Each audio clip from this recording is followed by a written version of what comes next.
Hello and welcome to the Improviding Life Podcast. This is Lori Crawford, and today we are going to explore how life can be more livable with Karyn Paige.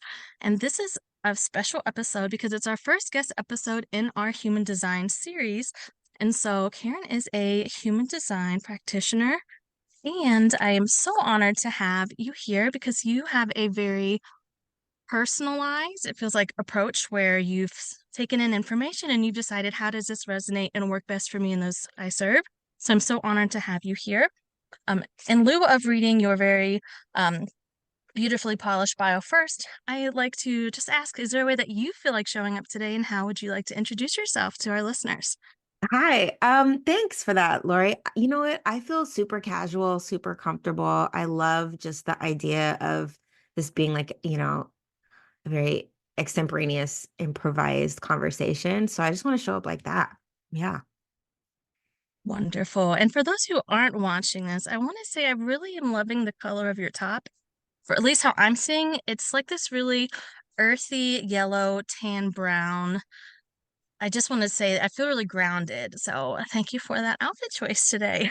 Okay, cool. Yeah, this color kind of like has been resonating with me for quite some time. I don't know how to explain it or where it comes from, so I appreciate you saying that because that's also how it makes me feel. So, Oh, love that. Yeah. yeah. And as our first sidebar, I am about 2 weeks into working with someone who's like beta testing an offering of helping people reconnect to the idea of style and it not being something so consumption based, but like how do you actually tend to yourself? And so yeah, I'm in the place of trying to allow myself the ADHD hyperfixation of, oh, what like season color am I? But then reminding myself, oh, you don't have a budget for this. You can't buy everything you're looking at.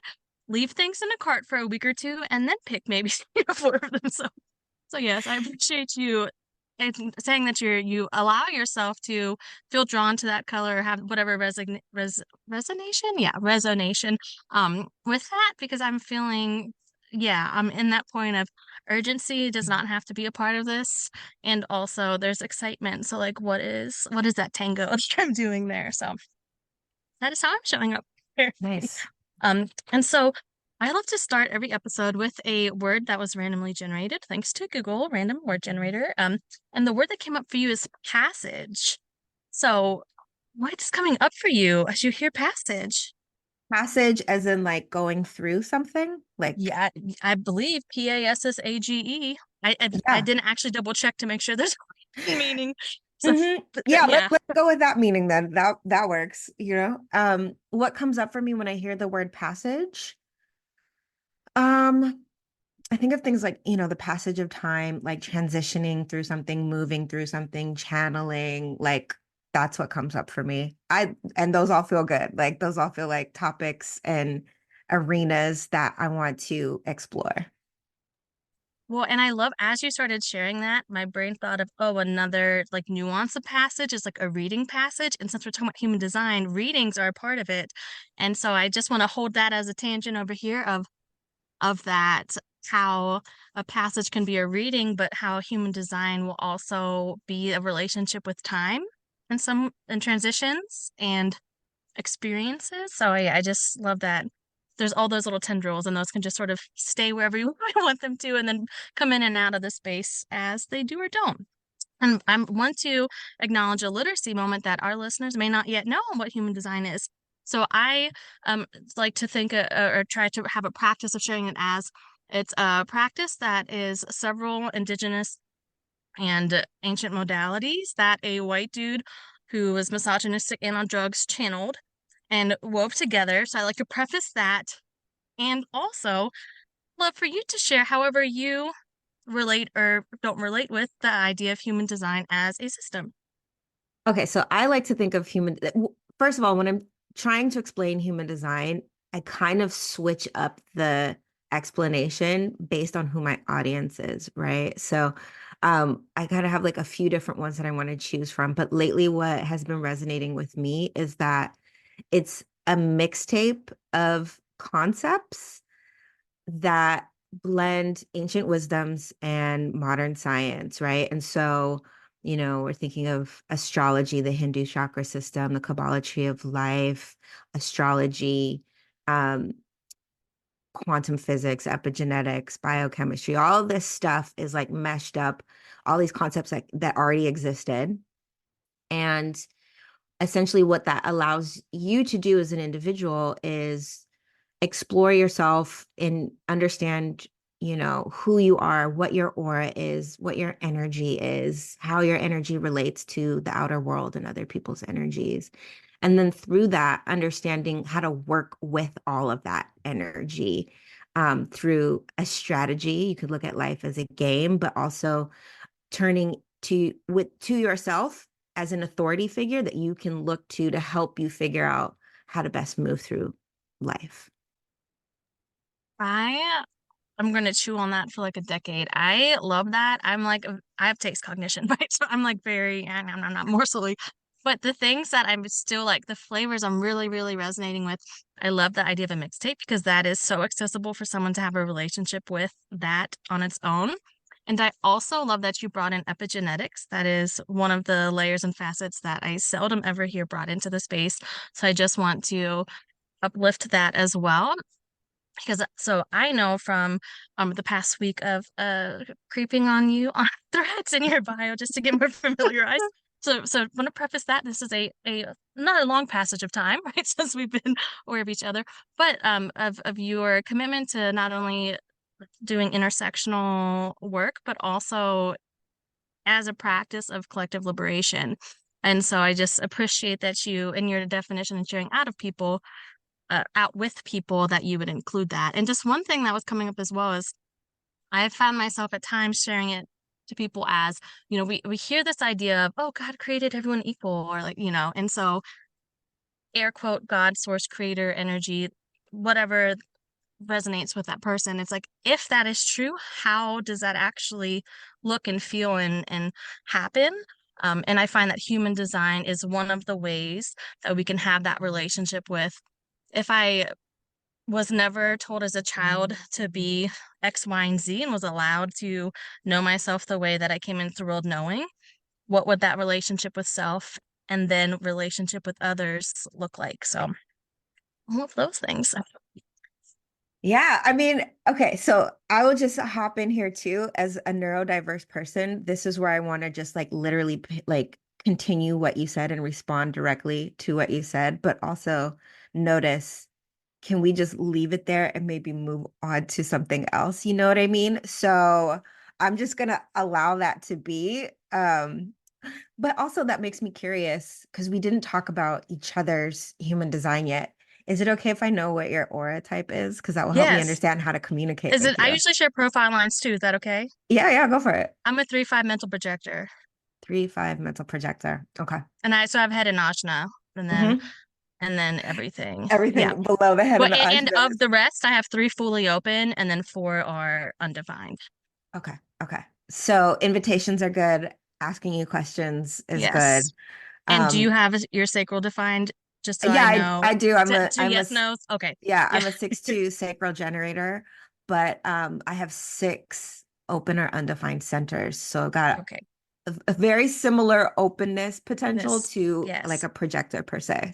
So, but yeah, so if you want to ask me questions, give me options, that would feel really good. Yes. And I know that I can ask you questions, invite you in, and ask you to guide Absolutely. And me. what's So, funny is I usually don't, the only prep I do ahead of time is more of accessibility to make sure that, you know, guests have the link and all that. But I was actually drawn to have questions at a few just like thoughts that come up through the week and try my best to write them as yes, no's.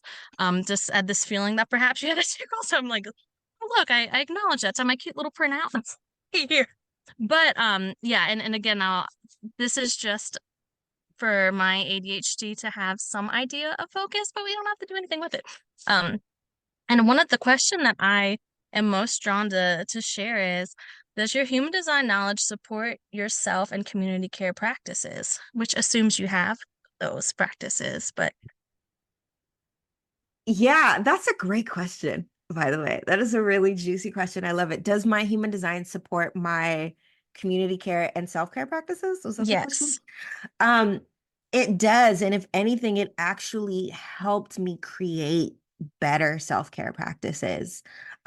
So to kind of go back to what you were saying earlier, my whole thing with personal development, whether it's human design or whatever, is that any work that we're doing starts within and radiates out, right? So that's why there's this really beautiful relationship between what's happening with us individually and how that can have a ripple effect for the collective. So when I first started studying my human design, a lot of it really didn't connect with me because typically as a generator, we're referred to as the worker bee or a type, like work, work, work, go, go, go. And that really did not resonate with me because I was always so tired and so exhausted. And I even remember when I had my first human design reading, after about a year and a half of self-study, one of the things that came up was I'm so tired. And the reader who then became my mentor was like, you literally, I can hear it in your voice. Like if you don't change your ways, you're gonna end up in the hospital, right? And I was like, okay, this resonates.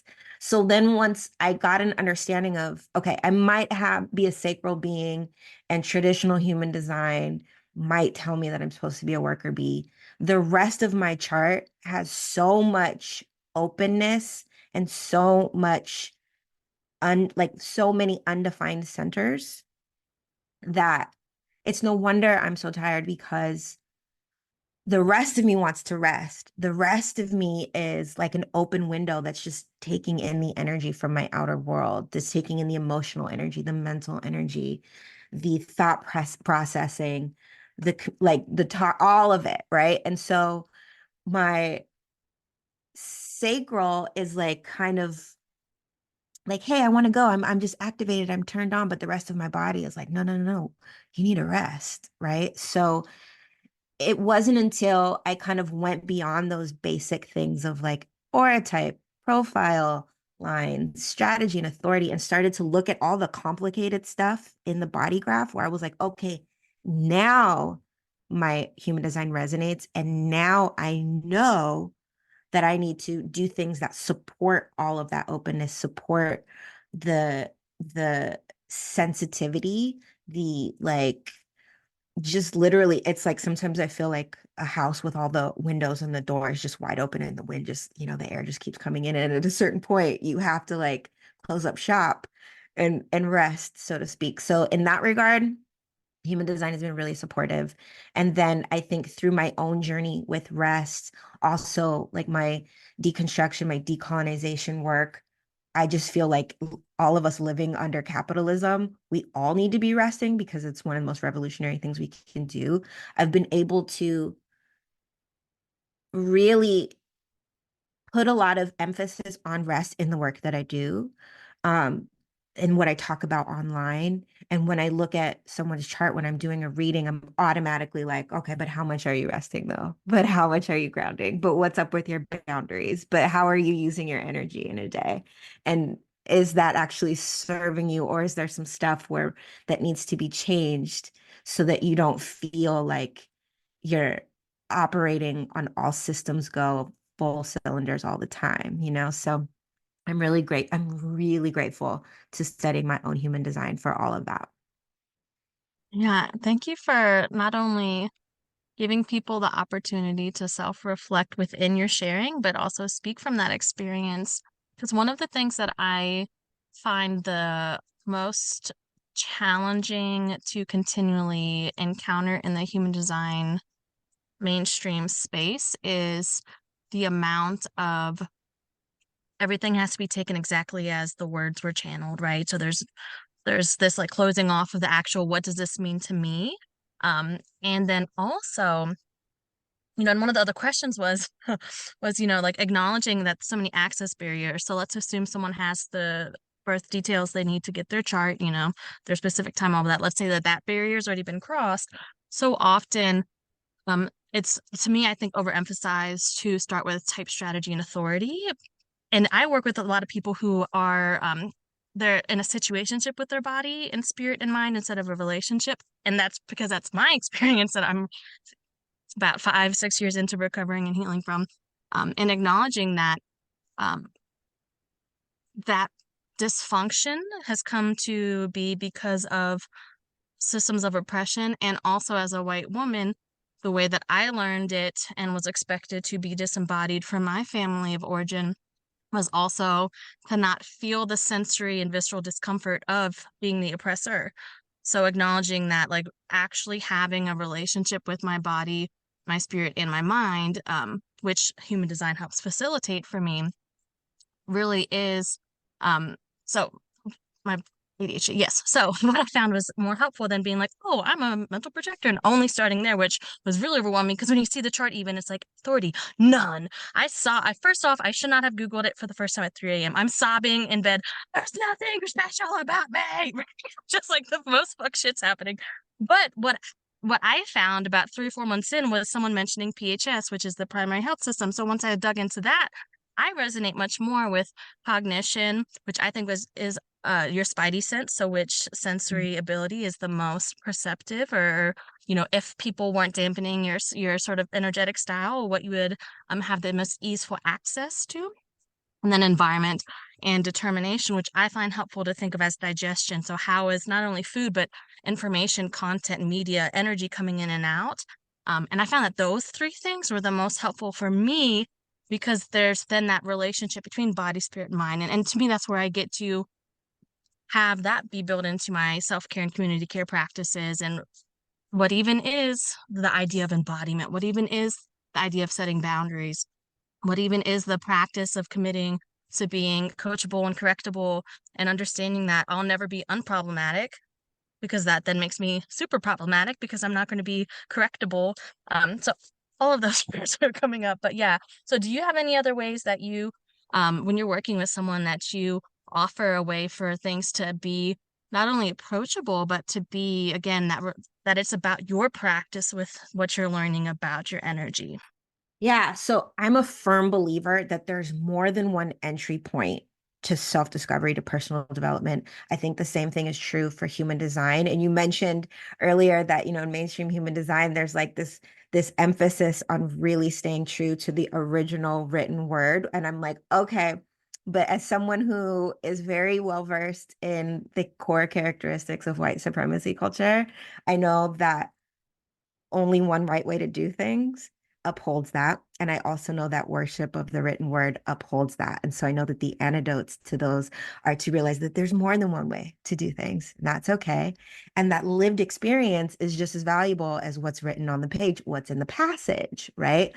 So um because of that, when I'm doing a reading, okay, let me back this up.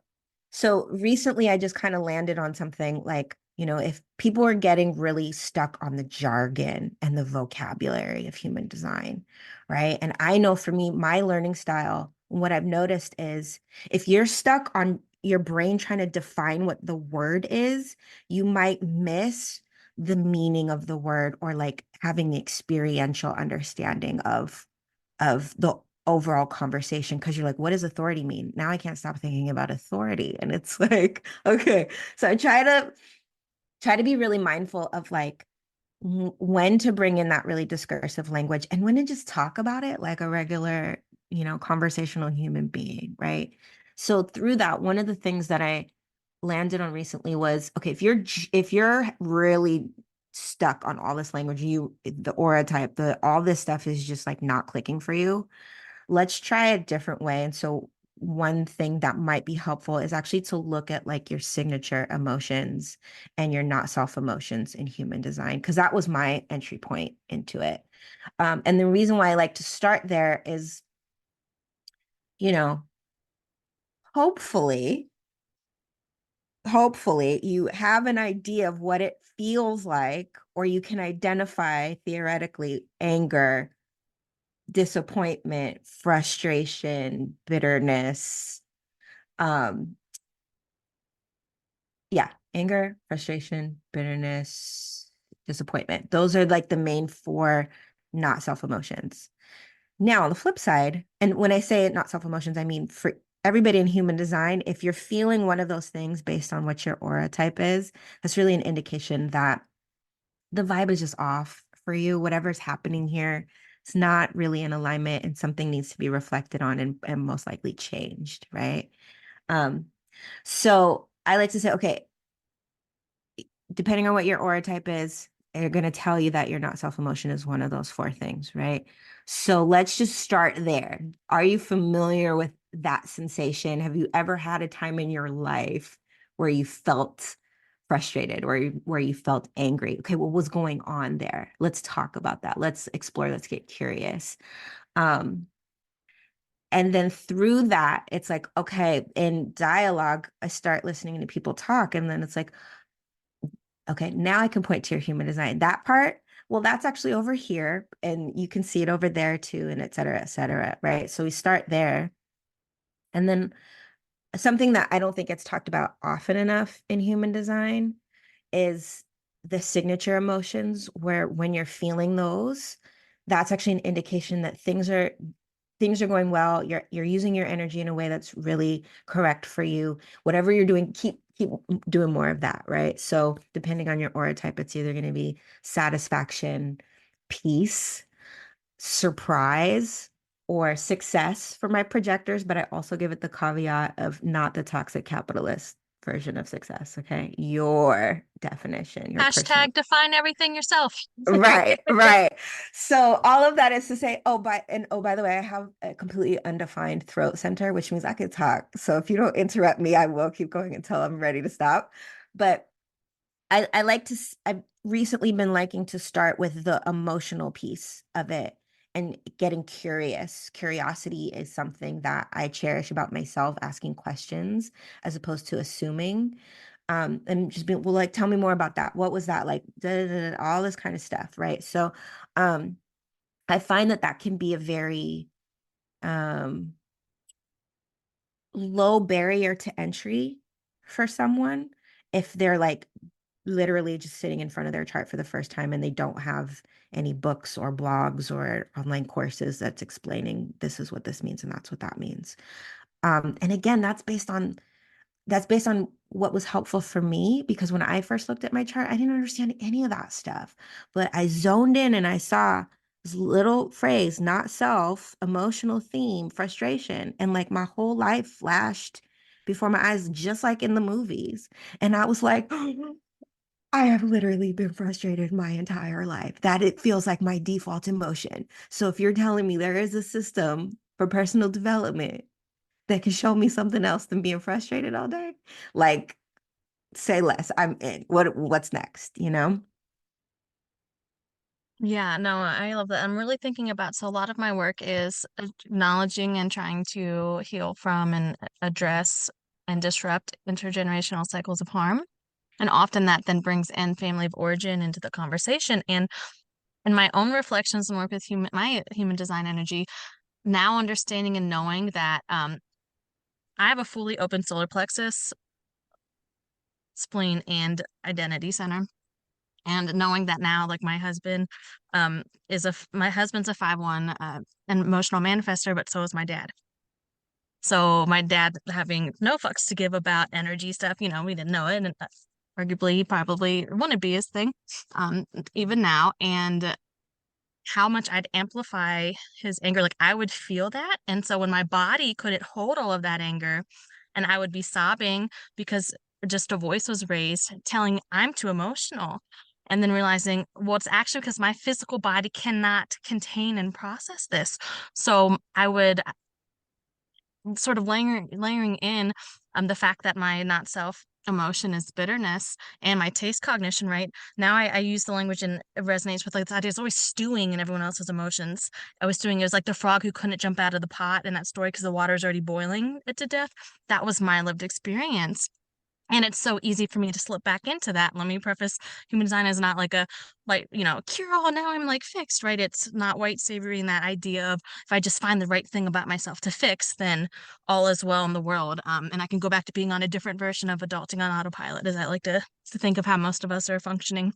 But yeah, so like seeing that, I just appreciate you bringing up that signature energy and the emotional component, because having two parents with sacrals who didn't know or emotional, sorry, two emotional authorities, and then also my mother had being a generator, having that sacral that she also was not allowed to ever know or trust in her life. And so then feeling her frustration.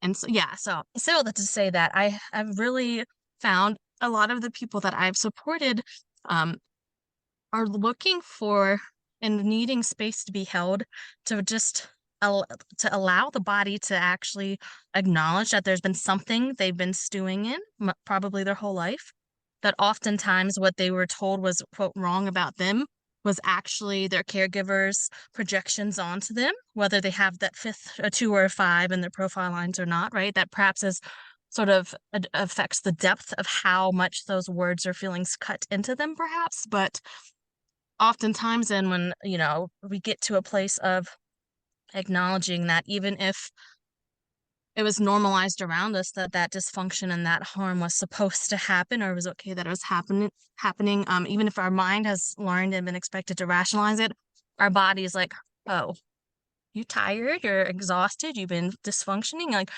don't add more to your plate. Say no to everything. Go find a blanket, eat some pierogies, get a chocolate milk, like whatever it is, right? And that those ways that our body and our energy and our spirit might know how to best access, us being less raggedy has just never been an option. So for me, I really find that it feels so tragic and sad when, um, in the human design space in particular, we're told like telling, oh, you have a sacral authority, just trust your gut. Bitch, who's the gut? Have I been allowed to do that? When I was 4, I trusted that, and then I was told that I was going to be left at the grocery store. Like, there's just no space held for lived experience or nuance or how we've learned to actively target what being ourselves feels like, because being, at least in my experience, being myself put me most at risk of additional harm. I'm going to Yeah. mute myself now because I get all zesty. So, do you have something to Yeah. respond to that? Yeah. I do. And it feels like also just a good time, kind of like speaking of the body, like reset the body, let the energy and the feelings feel and be emotion. And I'm happy to talk while you like reset and do what you need to do, right? Um, so much came up that in what you said that I wanted to respond to, but like what really feels top of mind first, or like what wants to come forward, is I love talking about energy centers next, right? So you mentioned the emotional solar plexus, um and the relationship that you had with someone who had a defined emotional solar plexus, whereas did you say yours is completely open? Yeah, completely Yeah, open. so is mine, right? And so it's there's a lot that's coming up for me, but basically where I wanted to go with that is, you know, I think people come in to start studying human design really to get to know themselves. But then what ends up happening in literally like every conversation I've had, every reading I've done, people feel validated in their lived experience. And I almost always end up using the phrase, well, it's no wonder that dot, dot, dot, XYZ, right? It's no wonder that as a child growing up in a household where your parent had a completely defined emotional solar plexus and probably didn't have the tools to process emotions in a very like constructive, supportive way, and you being a completely open emotional solar plexus, you're like a sponge, feeling their feelings, like taking that in and feeling that without the language or the tools of, emotional boundaries.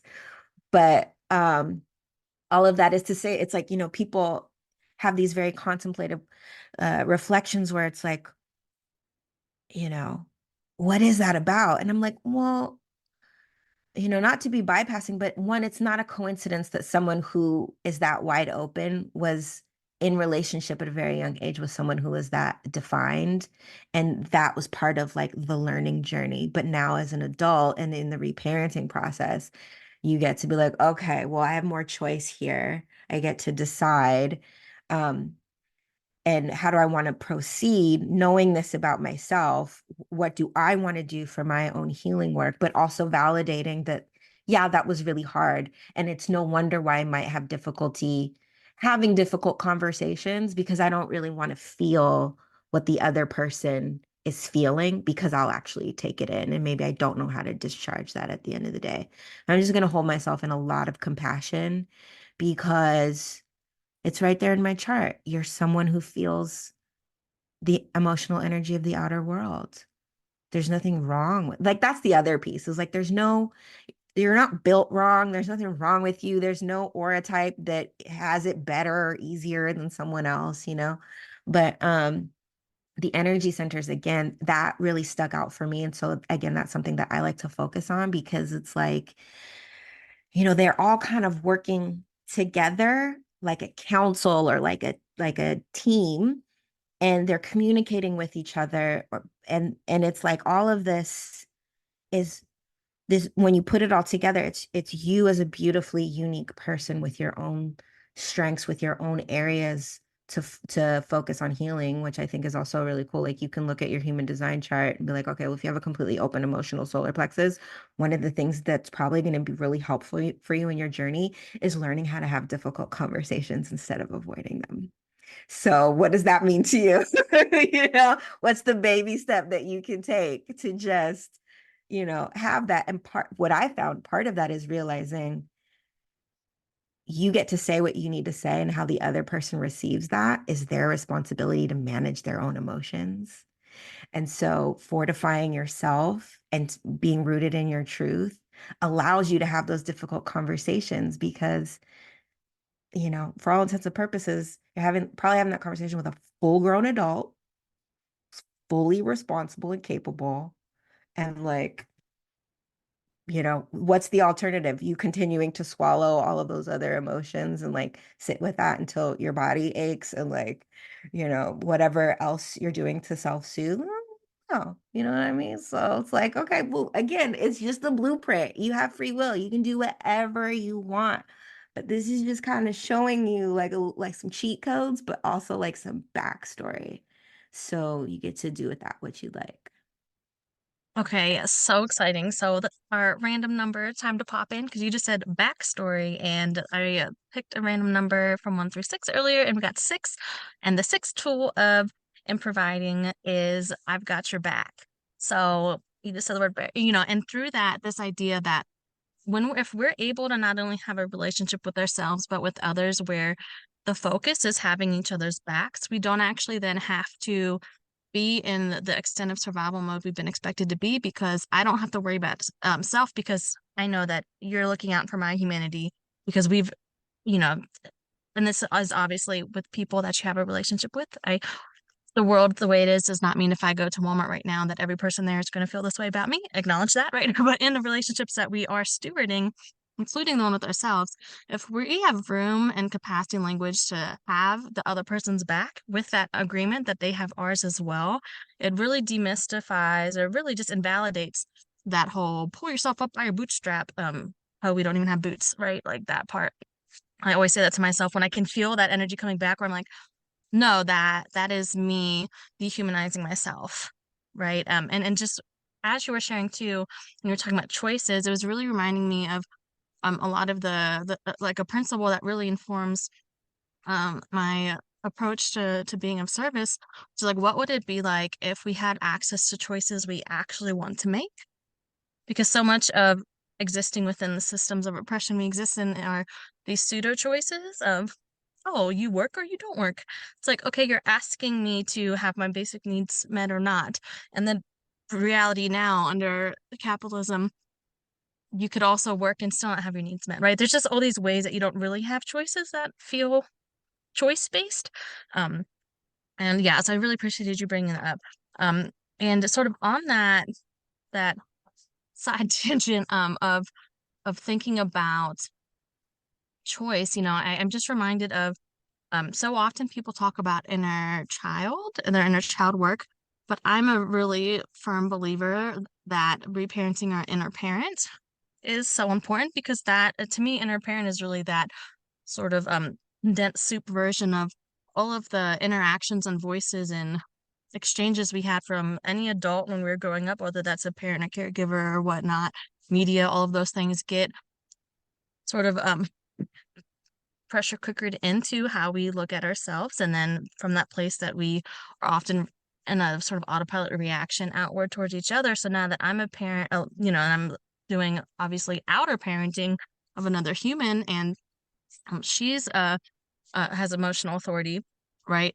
Having those moments of being like, how beautiful is it that I'm able to disrupt the degree of harm that I'm causing as a parent when because I have human design as something where I can look and say, oh, I'm feeling her emotional waves start. I'm feeling overwhelmed. That's my cue to say, mommy's body is feeling a lot. I'm taking a breath, you know, taking ownership of everything and directing it about me. And to the extent possible, because I am human, noting that the amplification is happening and not making her the steward of my emotions, right? So in the moments where it has just physically been so much, if you know, and it's just and really just because of how many genocides are happening in the world, like there's just moments where all of life tears are going to come out because that's the best way for me to process it. And I see her, you know, coming in and checking on me. It just feels so beautiful to be able to have the words and the practice of saying, I so appreciate you checking in on me, and my emotions are not your responsibility. Thank you for checking on me. I notice you checking. I'm going to do this X, Y, and Z to take care of myself. And sure, she's 2.5, and people might say, "Why the fuck are you talking to a baby like that?" She's a full human, and if I haven't practiced that since day one of her life, do I think just suddenly when she's like 15, you know, I'm going to just undo 15 years overnight of like not being in that place of yeah, in that practice. Okay, so I'm going really rambly, so I'm going to pause. It's just like, I love that ability though, and I think what I'm indirectly getting at, and with your shares, we've also been getting at is the ways that it can human design can be such a leverage tool that not only can yes and your lived experience, but also inform then the way that you are navigating life moving forward, whether that's with yourself and or with others. That it really like I any of the modalities or practices that I use, I'm always asking myself, how can I make it so clear to whoever I'm working with that the whole point of this all is for you to feel like these tools are yours to go do whatever or not do anything with. And so, Mhm. like, you know, you really spoke to earlier the gatekeeping that happens when white supremacy culture is asking for a definitive truth, one right thing, everything else wrong like that, and disrupting those patterns. Yeah. I going back to what you were saying about like what was coming up for me as you're talking about the communication that you're now having with your own child, but also knowing that when you step outside your door, the strangers that you're encountering might not eh, be coming from the same place that you're coming from. You know what I mean? And so that's kind of again like two of the major things that have helped me through human design is one, it to help reinforce this idea that like it takes all kinds and everybody's on their own journey. And it's actually really magical when you get to have an awareness maybe of how you're communicating with someone in your own family and understanding what their needs are, but also understanding what your needs are. And so now you're like connecting and literally like plugging into each other to create this really beautiful experience that's different than what has happened in the past, right? But also having this awareness that maybe not everybody knows that or will ever know tools of personal development and self-reflection, and that's okay. um they're on their own journey and like literally it takes all kinds, you know what I mean? Like there's learning moments from that, and also you get to just say, hey, I hold the most compassion for you, stranger, even though I might not even say that to your face, like because it's not required, but like I just like overall what I'm getting at is it's really kind of helped me understand that like everybody is going through something and we may never know what it is. That's why if I'm just pushing my cart in Walmart and you bump your cart into mine, like I'm not gonna flash and have an altercation with you because you're probably going through something. And I know about myself that energetic boundaries really help me. So I've reinforced that for myself. So you bumping into my car actually doesn't affect me in the way that it would years ago. You know what I mean? So it's like all these little like micro moments of exchanges of energy that ultimately do create momentum and build up into something. And like things are shifting, things are changing. And sometimes, like, even just knowing, even just having an awareness of all of that, like the very, like everything everywhere all at once type of thing, is enough to like let you just let some shit go and, but also like learn some shit at the same time. You know what I mean? Absolutely. Yeah. And I just want to full circle back earlier of you speaking to ripples, right? That, how can any kind of personal development, whether that's human design or not, be something that can resource you and be like nutritive for your practice with self, and how that then leads to those ripples, right? And this is making me think of one of the other um, little question thoughts I had down too, about how, in my experience, and I would say about 75% of the people that I have supported through human design specifically have been white women. Not surprising, I'm a white woman, right? Having that moment of noticing, oh, okay, so that's who is coming to me. But in those sessions in particular, how often human design is being approached as, can this help fix me? Mm, I gotta And hop in. yeah, I so no, gotta go ahead, go hop ahead. in. So because that I just it was coming up to me, just like mention that where it's like I've seen it as like a, can this fix me? So I will defer to you to respond, because I felt your energy be like, oh. Yeah, yeah. And so back to the thing of like trust your gut and da, da, da. My sacral is like my whole body will just kind of move, or like something comes out. So that's an example of like my sacral getting activated by what you just said. And so my whole approach to this is like y- you are not wrong. You were not designed wrong. Probably what happened is when you were a little bitty baby, like 7 years and younger, probably even 3, you were moving through this world the way that is correct for you. And somebody came in and told you, don't do that, don't behave that way. That's not correct for someone of your gender, your race, your class, whatever, your ability, whatever. And then the journey, once you can, people like to say, like, once you learn your human design, like it's a deconditioning process, da, da, da, da. That is true. And also, but once you kind of, again, start to study your human design, you'll feel the sense of validation that you've always been who you needed to be. It's actually you understanding that the world is fucked up and that the world needs to be fixed. And that the more you actually embody your magic and your energy, that will radiate out and help fix the world ultimately. Um, if anything, human design will just show you the areas that you can focus on through tender, compassionate healing, like what we talked about earlier with the emotional solar plexus and difficult conversations, right? But I don't think anybody needs to be quote unquote fixed, because then the implication is that there's a perfect version of you, and we reject perfectionism on the grounds that it's rooted in white supremacy culture, right? And patriarchy, especially if you're coming into this work as someone who identifies as a woman. We know that perfectionism is major for women, and it's totally rooted in patriarchy, right? And so herein lies the thing of my approach, the intersectional approach, the anti-oppression approach, um, you know, that intersection of race, class, gender, ability, all of the marginalized identities, is like, you're not wrong. The outer world is wrong. And yeah, what I will say though, back to the piece where you're saying, I get a lot of white women working with me who want to do human design. That is the work that I would offer to anyone who's white who's listening to this, is your human design deconditioning is directly connected to anti-racism work, to decolonization, deconstructing oppressive systems.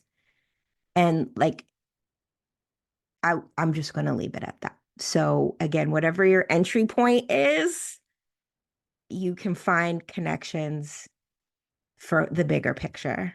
But individually, you're not wrong, boo. You're not made wrong. Thank you so much for all of that. That in itself feels like a full course meal. I so appreciate that too. And that's often, and I appreciate because you helped me reflect back on how I navigate those moments. And often I found myself just sort of intuitively going into that difficult conversation and saying that, um, how would your life be better if you flip that lens outward? So what is wrong around me that is making it feel like my humanity is not accessible or allowed? And hopefully it was in less jargony terms than that, but just that I feel like that's a zoom lens that has been put into you. I don't believe that, insert baby name of whoever. So like baby Monica, right? Like I don't think little Monica inside of you one day said, we're wrong with, we're what's wrong in our life. You were told that, and in trying to hold Mm-hmm. that space. And everything you're sharing too, it brings up so cute how these questions are coming up, and it's like I just love that they were sort of the things that, but so much in human design is talk about individuation, right? Without the room for that nuance of like community, and it just reminds me of this one human design person that I found I was randomly made aware of through YouTube. Like YouTube was just like, look at this, right? So it's not someone that I um was in the part of human design where I see really on social media in the way that it was not a loud voice is what I'm getting at, but the algorithm said, oh look, human design, look. And the very first thing I heard them talk about was about the Rave Mandala. So like this is sort of a deeper part of human design that you don't ever have to look at it if you don't want to, right? But essentially it's a facet that says, here are all the 64 gate or potential energies that exist. And what their argument was that like you have to be this like pioneering, pull yourself up by the bootstrap esque. Like it was just very white supremacist uplifting. Like you have to do that because it's it's like Yeah. reinforcing the you versus them. And I literally like found their email and wrote them this email back. I was like, you're actually missing the whole ass point of having 64 gate entries, like the whole mandala possible. Because what happens is when people have the fucking space and systems aren't making it impossible to live, you have access to being your full ass self, which then means the whole like cosmos of energy is possible, right? It's just like the almost like a litmus test of when everyone has access to being themselves, then everything is represented. It's not about being self because you're not all these other things. It's like, oh fuck, the more that I'm myself, the more someone else is their selves. And how might the world be if everyone was just allowed to be themselves? Difficult conversations were had, relationships were repaired, people were looking at community as being vital. I just remember at that moment of being like, oh, I'm okay, checked with my own boundaries. I'm totally okay expending the energy in this moment because if I at least don't try to have this conversation with someone, I'm signing off on it being okay that harm is happening with what message they're sharing out. And so I Mm-hmm. just like, yeah, just for anyone who's listening who's has those types of moments where it's like, it's okay to say, do I have the capacity for this? It's okay if the answer is no. But if the answer is yes, what are those boundaries or how much energy can I put towards this? And especially for any white women listening, we aren't owed comfort in the world. So, just fucking get uncomfortable. Sure, Mm-hmm. you can be exhausted because of all the intersectional what things that you're navigating. Like, yes, but also like take on some emotional labor for the world. Just do it. Sure, I self-medicate with cookie dough all the time. I have emotional support bagels, right? I know the things that will get me through. But like if we're only looking at comfort as separation from doing what's right for all, Mm-hmm. right? Then that isn't something that we're owed.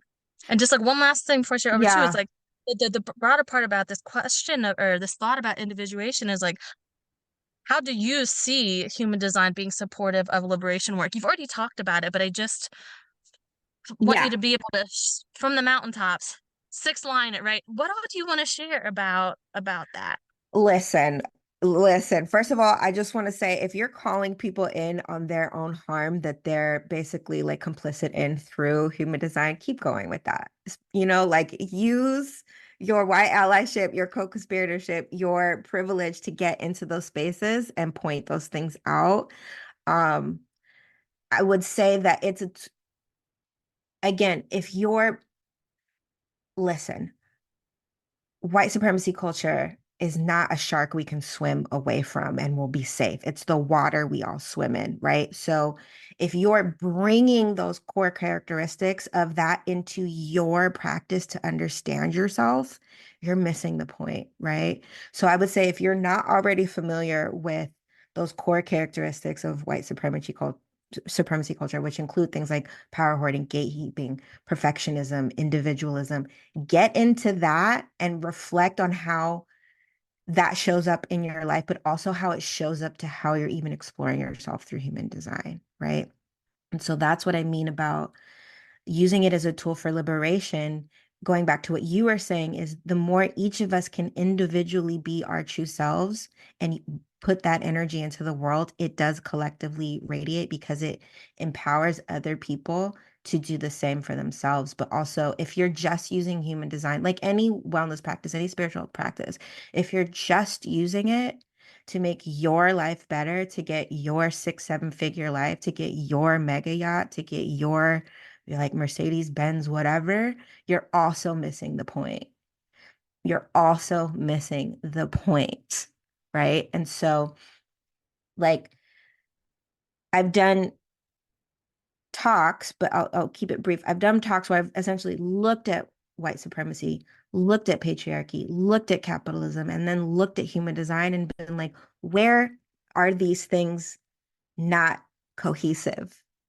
Right? You go through human design, things will start coming up like releasing urgency, releasing hyperproductivity, releasing the need to go out and make things happen, resting more, receiving more, trusting in right timing. Like all of these things are like clashing to these oppressive systems. And so ultimately, again, like I'll just what I said at the top, it starts within and it works its way out. But if you're just keeping it about you and making your life like Instagram worthy, it's like a manifestation, babe, you're missing the point. And I invite you to also go back and study the core characteristics of white supremacy culture just as much as you're trying to figure out what does strategy, authority, and profile lines mean, you know?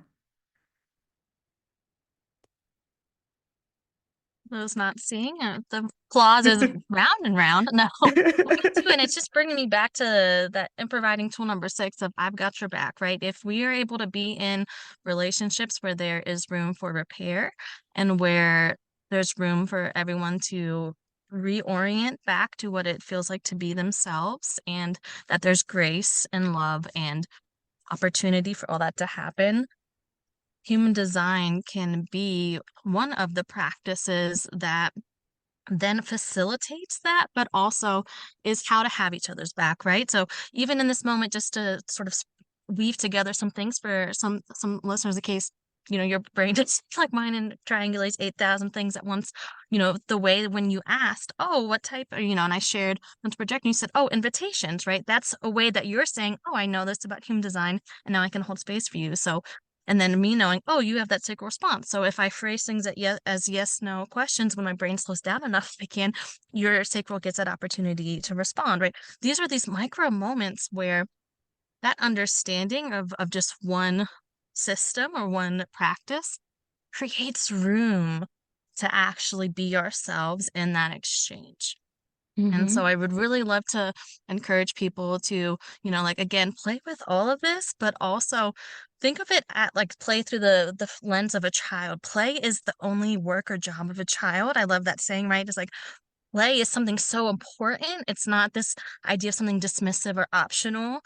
So like have practices, right?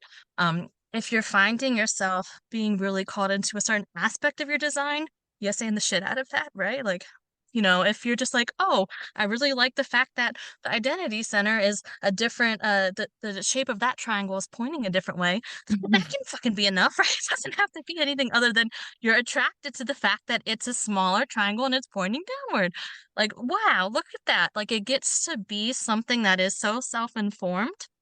And Yeah. also, too, like, I really appreciate the different facets of how you brought in uh renouncing perfectionism, right?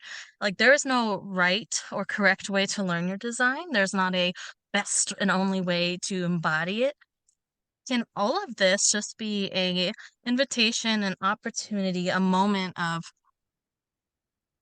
that, of a breath of like, oh, all of the fuck shit is around me. I don't have to be and perpetuate it. Yes. Yes, and I will say this though, like it's not just the outer world, you know what I mean? Like we're human beings. We're responsible for our actions, our behaviors, our thoughts, our we may have certain intentions, but it may impact others in different ways. So it's also about knowing that too. You know, Oh, absolutely. we talked a lot about the openness in your energy or your aura type, which may make you susceptible to the outer world. But there's also the definition and the active gates, which are the channels, which are the energy that you're putting out there, babes. You know what I mean? So you have to Yeah, have an awareness of that too, and know that your energy can also be impacting other people. So act responsibly. You know, absolutely. that's the other magic Yes. of human design too. And then ultimately, yeah, I say there's so much to human design that unless you wanted to become a practitioner yourself, you don't got to know all of it. You just got to take what works for you. And then, hey, if you're like, yeah, human design's cute, but I'm really more of an astrology person, or I'm really more of, like a somatics person, go off, like do what you want. And again, just realize the magic is you having a toolkit of all kinds of different tools, and human design is just one of them. It's not the only one. Yes, and on that note, I just want to bring in my mentor, Felicia Savage Friedman, in the space because one of the literally thousands of um Felicia gems that are just always so beautifully available into my brain is really looking at so I went through her 200-hour anti-racist social justice yoga teacher training, and one of the core tenets that she has in her curriculum and her work is if especially as for white people, she's a black woman, but for the white people in the class, we've specifically had additional um, prompts and work to do to look at if any one practice or modality we're looking at to rehumanize ourselves, that then is a facet of white supremacy. And so, how can we acknowledge that? Yes, we might know of something. We'll use yoga, and an example of like, oh, okay, we know it, but it's from this very Western, whitewashed, and problematic lens. We may not know ancestrally something that was a practice, but we have to find and go through the effort of finding a humanizing practice that we do that has something to do with our actual family of origin or ancestry. So I just wanted to bring her into that space Mhm. and that because human design also can, again, because it's built off of these ancient practices and cosmologies, can then be very easy for people to look at. And I'm constantly checking myself with this too, right? I'm not othering myself from white people. Like I have to remind myself constantly, like if I'm only trying to humanize myself through this one aspect, then that again is where I can get caught up in my mental and ajna definition, my krana ajna, and then be less accountable for the impact of where I'm spending my time thinking and sharing out. So I just wanted to bring her into into the space as well. Um, yeah, because the tools she equipped me with, I'm so grateful I received them right as I was first learning human design. And so Mhm. just that reminder of like if all of our lived experience is valid because it's our lived experience, like there are ways that we can be ascending ourselves through that. So like bring that with you on your human design journey and your work. Yeah. There might be some people that say, now you know this, so this is the best thing to go with. No, it doesn't have to be like that. Mhm. Yeah. Yeah, Lori. I'm just gonna say yes. yes to that. Okay. Yes. Mm-hmm. Well, I can tell that we are now just past our hour mark because my car office is getting a little dark, so that I'm acknowledging that. So the last thing that I always like to do is just again give you that opportunity to share out. So for anyone who wants to look like the literal links of how to get to your website or your Instagram will be in the show notes. But are there any other ways that you want to specify people can work with you, or just any final thoughts? It can be however you'd like to put a little bow on this moment. Yeah, so if you want to follow along with more thoughts like what I shared here, I'm active mainly on Instagram and Instagram threads. You can get your chart for free on my website if that feels correct for you. You can join my email list if you want to hear more things like this. And then, yeah, I offer readings, multi-session coaching, but even just like a self-paced course that kind of breaks down the starting human design jargon in a very conversational way. That's what I've been told. So that's a reasonably priced offer. You can get that on my website. But mostly um just I love to talk and I love people giving me things to respond to. So find me on the internet and ask me some questions. Well, and I am the self-proclaimed like a queen of not knowing how to end things normally. So I like to always get people in for it's usually something acoustic based, right? I'm high sound. And so I would love if and obviously no, it's a valid answer. If you could share a sound of like what your sacral response is to the idea of like every appointment you have that you like didn't want to do, let's say the next week is canceled, right? Or just a moment where like rest and like room to prioritize yourself suddenly happens, like what kind of sound outwardly might someone hear if your sacral could exude that? And then I'll share one based off of what my sort of mental projector in my head would feel like if there was just suddenly no thoughts for a moment. There's so many sounds. It's like more like a little melody, but probably what Cool. just comes out is like, yeah, like up in there.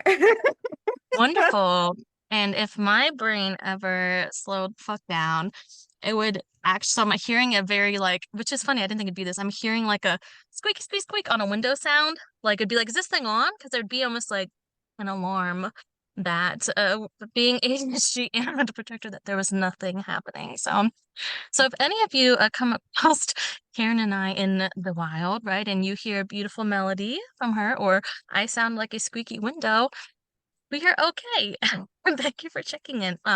So as always, everyone, have a razzle dazzle day. And if that's not accessible, you put an F on front and have a frazzle dazzle day. And we will see you next time.